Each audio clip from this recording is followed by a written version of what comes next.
Champion trophy খেলতে তামিমকে প্রস্তাব বিসিবির, চাইলে যে কোনো সময় সাবেক এই ক্যাপ্টেনকে দল ফেরাতে পারে টিম ম্যানেজমেন্ট। 25 চ্যাম্পিয়ন ট্রফি সামনে রেখে তামিমকে দলে ফেরাতেই প্রস্তাব পাঠিয়েছে বিসিবি।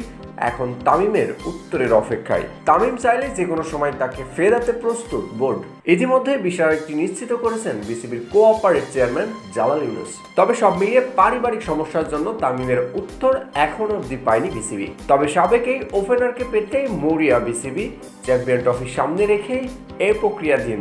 আফগানিস্তানের সিরিজ শেষেই আন্তর্জাতিক ক্রিকেটকে বিদায় বলে দিয়েছিলেন তামিম ইকবাল। তবে এরপরে নানা ইস্যু টেনে আফগানিস্তানের সিরিজ হারের দায় তামিমের উপর চাপিয়ে দেওয়া হয়। এরপরে আন্তর্জাতিক ক্রিকেট থেকে অনেকটাই দূরে সরে যায় তামিম ইকবাল। তবে ঘরোয়া ক্রিকেটে এখন নিয়মিত মুখ এই টাইগার ওপেনার। লাল সবুজের জার্সিতে নেই কয়েক বছর, তবুও তামিমের প্রতি আগ্রহ কমতি নেই বিসিবির। কেননা চারপাশে টাইগার ক্রিকেটে হতাশায় মোড়ানো একের পর এক ওপেনিং ব্যর্থতা, তার উপর খেলোয়াড়দের অফ ফর্মের ভরাডুবি। এমন পরিস্থিতিতেই তামিমকেই দলে পেতে চায় বিসিবি। তামিম চাইলে যে কোনো সময় দলের সাথে অন্তর্ভুক্ত হতে পারেন। এ বিষয়ে কয়েক দফা বৈঠক হয় তামিমের সঙ্গে। তবে তামিমের জোরালো দাবি, ড্রেসিং রুমে খেলোয়াড়দের সম্মান দিতে হবে সিনিয়রদের প্রাপ্ত মর্যাদা। তারপরেই তামিমকে দলে ফেরাতে এমন সব প্রশ্ন তুলে বসে তামিম ইকবাল। তারপরে তামিমের সঙ্গে আর কোনো বৈঠক করতে দেখা যায়নি বিসিবির। বাকি সব গুঞ্জন। এরপরে বের হয়ে গেছে টি-20 বিশ্বকাপ এবং কি ভারতে অনুষ্ঠিত ওয়ার্ল্ড বিশ্বকাপও।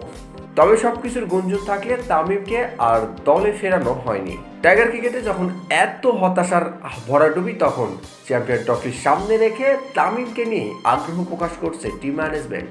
আবারও দেখা যেতে পারে লাল সবুজের জার্সিতে ব্যাট হাতে কন্টিনিউ করতে পারে ওপেনিং জুটিতে।